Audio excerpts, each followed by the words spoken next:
Il-parkeġġ tal-kumpless Ġampula inbidel f'wieħed ta' villaġġ tal-miliet. Dan il-villaġġ se jkun wieħed differenti minn tas-soltu, hekk kif għall-ewwel darba se jsir villaġġ drive-thru bl-isem ta' The Magical Illuminated Trail. Dan il-villaġġ se jkun miftuħ bejn l-4 ta' Diċembru u l-10 ta' Jannar se jinkludi fih spettaklu ta' twali koloriti li se jkun spettaklu għall-familja kollha u se jsir brisq il-Fondazzjoni Malta Community Chess Fund.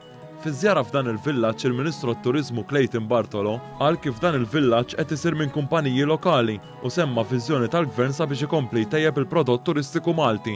Attivitajiet bħal dawn aħna qegħdin narawhom bħala il-pass il qudiem sabiex bekk inkomplu ndaħlu l-innovazzjoni fil-prodott turistiku tagħna u nollu dejjem iżjed il-livell tal-prodott turistiku ta' pajjiżna. Waqt din il-konferenza kien hemm preżenti wkoll iċ-chairperson tal-Malta Community Chess Fund Marlin Mizzi li qalet kif din l-attività se tferraħ lin-nies minkejja dan iż-żmien diffiċli filwaqt li l-flus se jmorru għal min għandu bżonn.